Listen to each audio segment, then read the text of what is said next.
ലോകമെമ്പാടും സമാധാനകാംക്ഷികളുടെ ഭയം ഒരു യാഥാർത്ഥ്യമായിരിക്കുന്നു. ഫെബ്രുവരി മാസം കടന്നുപോയത് വിനാശകരമായ ഒരു യുദ്ധത്തിന്റെ പൊട്ടിപ്പുറപ്പെടലോടെയാണ്. പശ്ചിമേഷ്യയിൽ യുഎസും ഇസ്രയേലും തുടങ്ങിവെച്ച യുദ്ധത്തിന്റെ വ്യാപ്തിയും ഭീകരതയും പ്രവചനാതീതമായ അന്തരീക്ഷമാണ് സൃഷ്ടിച്ചിരിക്കുന്നത്.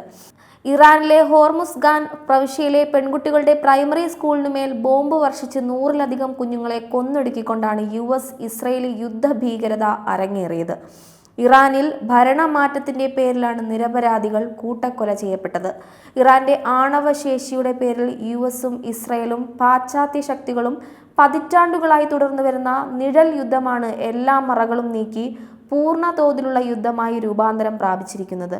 യുദ്ധം ഒരു ദിവസം പിന്നിടുമ്പോഴേക്കും പശ്ചിമേഷ്യയെ ആകെ ഗ്രസിച്ചിരിക്കുന്ന മേഖലാ യുദ്ധത്തിന്റെ രൂപം കൈവരിച്ചിരിക്കുന്നു. ലോകത്തിന്റെ സുപ്രധാന ഇന്ധന സ്രോതസ്സുകളിൽ ഒന്നായ പശ്ചിമേഷ്യയിൽ പൊട്ടിപ്പുറപ്പെട്ടിരിക്കുന്ന യുദ്ധം മനുഷ്യരാശി ഇന്നോളം അഭിമുഖീകരിച്ചിട്ടുള്ളതിൽ ഏറ്റവും കനത്ത വെല്ലുവിളിയായി മാറിയിരിക്കുന്നു. രാഷ്ട്രത്തിന്റെ പരമോന്നത നേതാവടക്കം രാജ്യത്തിന്റെ നേതൃനിരയെ അപ്പാടെ തുടച്ചുമാറ്റിയ യുദ്ധത്തോടുള്ള ഇറാന്റെ പ്രതികരണം മേഖലയിലെ രാജ്യങ്ങളെ ഒന്നാകെ യുദ്ധത്തിലേക്ക് വലിച്ചിഴച്ചിരിക്കുന്നു. ലോകത്തിന്റെ സുപ്രധാന സാമ്പത്തിക കേന്ദ്രങ്ങളിൽ ഒന്നായ പശ്ചിമേഷ്യയിൽ ആരംഭിച്ചിരിക്കുന്ന യുദ്ധം പ്രവചനാതീതമായ പ്രത്യാഘാതങ്ങൾ ക്ഷണിച്ചു വരുത്തുമെന്ന ആശങ്ക ലോക ജനതയെ മുൾമുനയിലാക്കിയിരിക്കുന്നു. നിലവിലുള്ള എല്ലാ അന്താരാഷ്ട്ര നിയമങ്ങളെയും കാറ്റിൽ പറത്തിക്കൊണ്ടാണ് യുഎസും ഇസ്രയേലും ഇറാന്റെ മേൽ കടന്നാക്രമണം നടത്തിയത്. ഇറാൻ അടക്കം പശ്ചിമേഷ്യയെ സ്വന്തം വരുതിയിലാക്കി നിയന്ത്രിക്കാൻ പാശ്ചാത്യ സാമ്രാജ്യത്വ ശക്തികൾ എക്കാലത്തും ശ്രമിച്ചു പോന്നിരുന്നു. പശ്ചിമേഷ്യയുടെ എണ്ണയും പ്രകൃതിവാതക സമ്പത്തും നിയന്ത്രിക്കാൻ, അവിടുത്തെ രാഷ്ട്രീയ പ്രക്രിയയുടെ മേൽ ആധിപത്യം ഉറപ്പിക്കാൻ സാമ്രാജ്യത്വ ശക്തികൾ നടത്തിപ്പോന്ന ഇടപെടലുകളുടെ ചരിത്രമാണ് ആധുനിക മനുഷ്യരാശിയുടെ ചരിത്രത്തെ നിർണയിക്കുന്നത്. ഇസ്രയേൽ എന്ന ജൂതരാഷ്ട്രത്തിന്റെ സ്ഥാപനത്തിന് പിന്നിലെ രാഷ്ട്രീയവും മറ്റൊന്നല്ല. രണ്ടാം ലോക യുദ്ധവും കോളനി രാഷ്ട്രങ്ങളുടെ തകർച്ചയും സാമ്രാജ്യത്വത്തിന്റെ നേതൃസ്ഥാനത്തേക്ക് യുഎസിനെ പ്രതിഷ്ഠിച്ചു. ഡൊണാൾഡ് ട്രംപ് രണ്ടാമത് തെരഞ്ഞെടുക്കപ്പെട്ടതോടെ ലോകക്രമത്തെ തന്റെ താൽപര്യാനുസരണം മാറ്റിമറിക്കാൻ അയാൾക്ക് കഴിഞ്ഞിരിക്കുന്നു.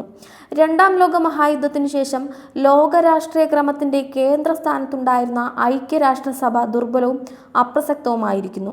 സോവിയറ്റ് യൂണിയന്റെയും യൂറോപ്യൻ സോഷ്യലിസ്റ്റ് രാഷ്ട്രങ്ങളുടെയും തകർച്ച ലോകശാക്തിക ക്രമത്തിൽ യുഎസ് ഭരണകൂടത്തെ ഒരു തെമ്മാടി ഭരണകൂടമാക്കി മാറ്റിയിരിക്കുന്നു.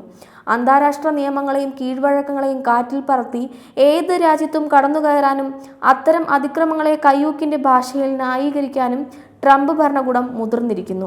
യുഎസ് ജനതയുടെയും ആ രാജ്യത്ത് നിലനിന്നിരുന്ന ജനാധിപത്യ വ്യവസ്ഥയുടെയും അട്ടിമറിക്കു കൂടിയാണ് ട്രംപ് നേതൃത്വം നൽകുന്നത്.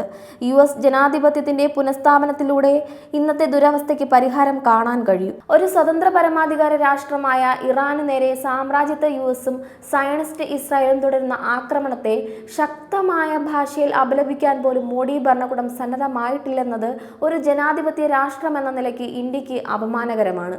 ഇറാന് നേരെയുള്ള ആക്രമണത്തിന് തൊട്ടുമുമ്പ് പ്രധാനമന്ത്രി നരേന്ദ്രമോദി ഇസ്രയേൽ സന്ദർശിക്കുകയുണ്ടായി. സയനിസ്റ്റ് ഭരണകൂടത്തിന്റെ ആക്രമണ യുദ്ധത്തെ അപലപിക്കാൻ വിസമ്മതിക്കുന്ന മോഡി ഭരണകൂടം ലോകത്തിന് നൽകുന്ന സന്ദേശം ഇന്ത്യയുടെ സാമ്രാജ്യത്വ വിരുദ്ധ പാരമ്പര്യങ്ങൾക്കും ചരിത്രത്തിനും നിരക്കുന്നതല്ല. മലയാളികളടക്കം 100 ലക്ഷത്തിലേറെ ഇന്ത്യക്കാരാണ് പശ്ചിമേഷ്യയിൽ ജീവിക്കുന്നതും പണിയെടുക്കുന്നതും. ഇന്ത്യയുടെ സാമ്പത്തിക നിലനിൽപ്പിലും പുരോഗതിയിലും പ്രവാസി ഇന്ത്യക്കാരുടെ സംഭാവന നിർണായകമാണ്. അക്കാരണത്താൽ തന്നെ പശ്ചിമേഷ്യയിൽ സമാധാനം പുലരുക എന്നത് ഇന്ത്യയുടെ ആവശ്യമാണ്.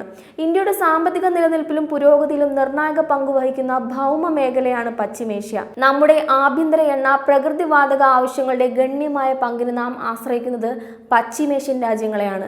പശ്ചിമേഷ്യയിൽ സമാധാനം എന്നത് നമ്മുടെ സാമ്പത്തിക നിലനിൽപ്പും പുരോഗതിയുമായി അഭേദ്യമായി ബന്ധപ്പെട്ടിരിക്കുന്നു. പശ്ചിമേഷ്യയിലെ പ്രവാസി ഇന്ത്യൻ സമൂഹത്തിന്റെ സുരക്ഷിതത്വം ഉറപ്പുവരുത്താൻ ഗവൺമെന്റ് അടിയന്തര നടപടികൾ സ്വീകരിക്കേണ്ടതുണ്ട്. പശ്ചിമേഷ്യയിൽ സമാധാന പുനഃസ്ഥാപനത്തിനു വേണ്ടി ഇന്ത്യ അതിന്റെ എല്ലാ സാധ്യതകളും പ്രയോജനപ്പെടുത്തുമെന്നാണ് ജനങ്ങൾ ഒന്നടങ്കം ആഗ്രഹിക്കുന്നത്.